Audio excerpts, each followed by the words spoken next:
Okay, let's choose up. I'll take Jamal and Tutal. You can have Chubbs and Skippy. Let's go. My ball. Okay. But you got skins. Not a good negotiator? You don't have to be a good negotiator at McCarthy Chevrolet. McCarthy guarantees the lowest prices on a new Chevy or we'll pay you $10,000. We guarantee there's no need to shop anyplace else. McCarthy Chevrolet, I-35 and Santa Fe, Olathe. Welcome back to Track Talk here on Sports Radio 810 WHB. I'm Scott Train along with Kirk Elliott. We are the Racing Boys, and joining us now is Joey Coulter. He is a NASCAR Camping World Truck Series driver, and a lot of people know about the history of Joey. Joey, welcome to the show, first of all. Oh, thanks for having me. Excited to be a part of it. Hey, first, we're just going to get right into it. A couple years ago, isn't it ironic that you're driving for Kyle Busch Motorsports after what happened with him and Richard Childress a couple years ago at Kansas Speedway? I don't remember what you're talking about. You don't remember a word? No, I don't. But, no, it's, you know, I think that I really learned a lot from that weekend. I tell people that all the time because that was only my third or fourth truck race, and I had to pass Kyle for my first top five. So that 10 laps that we raced together, I mean, it was there's not enough paper for me to write down how much stuff I learned from racing with him those few laps. That was a real big turning point, I think, for that season, and then for me as a driver. You know, to be able to get that top five that day, that was a really big weekend for us. If I remember right, you didn't think it was a big deal. You just thought it was good, hard racing until after the race, and then when Kyle come up there and kind of give it to you a little bit. Take us through that moment there when you just thought it was good, hard racing. Well, you know, I'd been racing with him. I got inside of him a few times and almost got by him, but just couldn't quite finish it off. And then the last few laps, I just kind of got away from him a little bit and said, all right, I need to, if I'm going to pass him, I have to do it all at once. I can't two-part it. I gotta get it all done at once.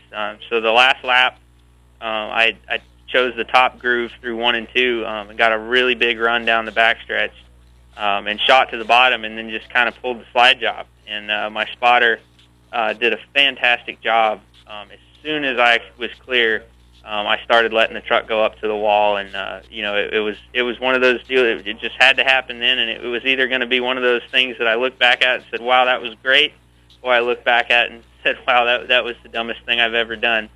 And it worked out. It was great, and I was so excited for the team, for my career. I was so excited to get that top five that I completely forgot that he ran into me after the race. And looking back at it, I think it was just a, you know, hey, great move kind of thing.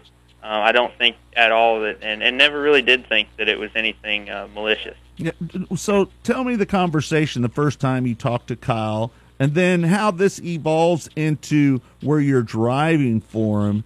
Just take us through that whole process and getting that situation behind you guys and moving forward with Kyle Busch Motorsports. You know, I think really it just came down to we never really made a big deal out of it. You know, he ran the very next race, and we stood, you know, one right behind the other in driver intros and just kind of talked about racing. We never brought it up, never mentioned anything about it. Just talked about the race, that, you know, what was going on that day, and that was up until I started driving for him. That was really the only lengthy conversation that I had ever had with him. Yeah.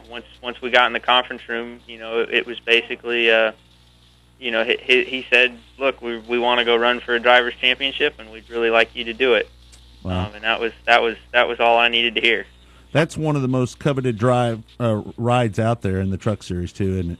Absolutely. There's so much charisma behind that 18 that it's just kind of something you get in that number and. There's no choice. You have to go win races because that's what that number does. That's what that whole organization does. Joey Coulter is joining us. He'll be at Kansas Speedway on April the 20th when the NASCAR Camping World Truck Series comes to town.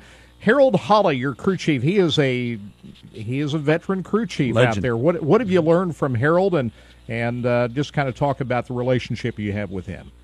This will be our 6th season together, so we've been working together for a long time. And to me, it's the perfect match because I'm younger, kind of new at everything, and Harold's been doing it forever. So that matchup, it really works because I rely a lot on him being a veteran, and because I'm young, he can really show me a lot of new things really fast because I'm not used to anything. Everything's kind of new, so that lets us learn a lot faster than I think some other people do.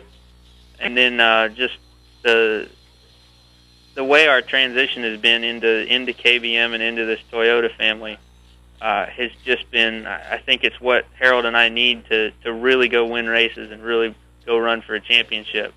The amount of information that's shared between teams and TRD it's just second to none. So when you go in and you do your deal with Kyle Busch Motorsports, do you say, this is who I want to work with, or did they look at the success that you've had with Harold and say, hey, we want to bring him over here with you? How's that work? How does that all transpire? A little bit of both. We kind of get the basics knocked out of the way of, okay, this is what we want you to drive, this is what we want you to do. And then it just gets into me speaking up and saying, hey, who do you guys have to crew chief it? Mm-hmm. And their response was, well, this is kind of what we're looking at, but what do you think? I said, well, I'd really like to have, my guy Harold Holly with me, and that was it. I mean, it was a real simple conversation.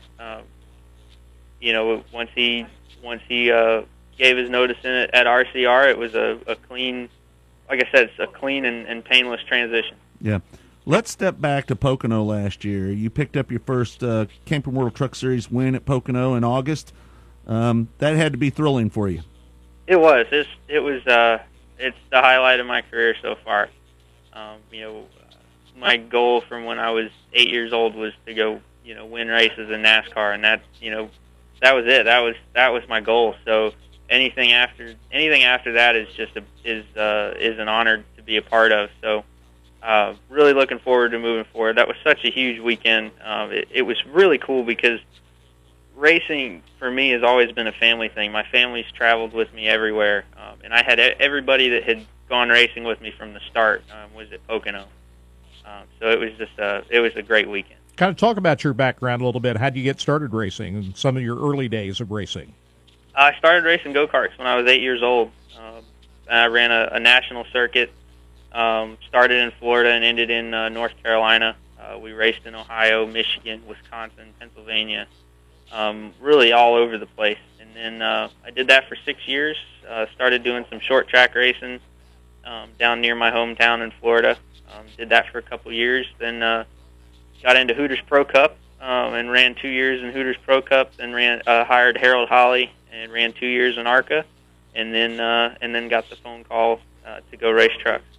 Yeah, I know you had some really good runs in ARCA. I had a little ARCA team myself at one time, and that's a great place. It doesn't pay worth a darn, though. That's the bad thing about ARCA. That's the terrible thing. You can spend $30,000 to run a race and win it and pay $12,000 to win, So that's the only thing I have a problem with ARCA, but I really love the series. Let's talk about Kansas Speedway a little bit. Last year, they made the change after the spring race to the fall race. They have the new banking there. Your thoughts about going into a track that you haven't really raced on with this current banking? I'm excited. It's a repave is always neat. It's a little bittersweet sometimes because Right. Kansas was one of those places that it was wore out, but it was a fun kind of wore out. Mm-hmm. Especially with the trucks. A truck with we don't have a whole ton of horsepower, but the downforce and the side force, you just can't beat it. So. It was always a great race, but I think we saw from a couple of the repaves last year with Michigan that put on a great truck race. So I think it's going to be exciting. I'm really really excited about it. We've got an awesome Tundra to bring to Kansas that Harold and everybody has worked on. We've gotten a lot of help from TRD and just their information. So we're excited to go give it a shot and get my second win, but my first win in a Toyota. It's a little more than a repave. It's also quite a bit more banking. The top of the track is the same as what the bottom is now. It's so quite a bit more banking. How do you go into a race like that? Do you go and look at your notes, maybe like from Vegas or a track that's a little more similar to that? How do you anticipate what you're going to be up against when you come to Kansas? Well, yeah, what you just said, and then we're going to rely on the information that we get from Toyota that's come down from the teams that have already run there. Yeah. It's not a Cup car is not a truck, but there's a lot of trends that you can follow. You can just look at looking at the tire data that you can get from Goodyear can really give you an indication of where things are going to go. Yeah. Before we let you go, KBM just signed a new driver. Eric Jones is part of the team. He's the young kid that won the snowball. He's 16 years old. What can you tell us about your new teammate? Oh, well, just the little bit I've talked to him today is actually the first day I've gotten a chance to really talk to him. Real cool young kid. And I keep telling people, when I started racing stock cars, I'd just gotten out of go-karts. I was 15, turning 16, and I was, like, super young. Like, everybody's looking at me like I was crazy. Right. 16 years old driving a full-body stock car, and now this 16 years old racing a Camping World truck for KBM. It's pretty amazing how much that stuff has changed just in a few years. Yep. Finally, let's talk about Martinsville, your next race. I know some teams are down there testing. Your thoughts going into Martinsville? I'm really excited. We've had a pretty big break here since Daytona, so I've been trying to stay busy and do some dirt racing. Keep the dust knocked off and stay busy, but I'm ready to go. We've got a real good hot rod. Obviously, KBM the statistics here for them is great, and Toyota's run great here. All the Toyota teams have run great here, so we're real excited about it. Harold and I in the past have run pretty good. I think our swap over here to Toyota, I think we're going to get everything we need to go get that clock. Kirk, we got to ask him. You're talking dirt racing. That's kind of been our wheelhouse at Racing Boys. We cover a lot of grassroots racing. What have you been doing on the dirt side? I just started racing. I got one car. Wolfpack Racing takes care of it. Is it a late model, modified, or what is it? So it's a late model. Yeah. Okay. Rocket chassis, and we got a crate motor and then a super motor. We just kind of swap back and forth on the off week. So you just run that kind of regionally? That's like the 604 crate motor. Is that right? And that's this year we're gonna focus on that Neesmith crate series. I see. And try to run quite a few of them because we're actually going to be able to make enough races to where I can run for the Rookie of the Year and maybe run for points. So how about that? We're going to focus on that and then go hit try to run some World Outlaws races, some Lucas Oil races. And then just some local shows. Well, you've just made some new fans here in the Midwest. I can promise you. When you start talking that, dirt racing, Clint Boyer's neck of the woods here. So everybody loves the dirt around here in the Midwest. So, well, Joey, thanks so much for being on with us. Good luck to you at Martinsville. We can't wait to see how you can do out here at Kansas Speedway. You got to be chomping at the bit to get back out here, and good luck this year. Appreciate it. All right. Thanks for having me. You bet. Thank you, Joey. Good kid. We met him out at Kansas Speedway last year or a couple of years ago. Had him on the air. He's really one of the nice guys that we deal with out there. And he's a dirt late model racer. Correct? Yeah, I love that. I didn't know that until he mentioned that. That's pretty cool. Only bad thing about that, it's not a super late model. It's a crate late model. Don't get me started on that, right? But he's going out having fun. He's having fun. That's the main thing. All right, we're going to take a break. When we come back, more of Track Talk here on Sports Radio 810 WHB.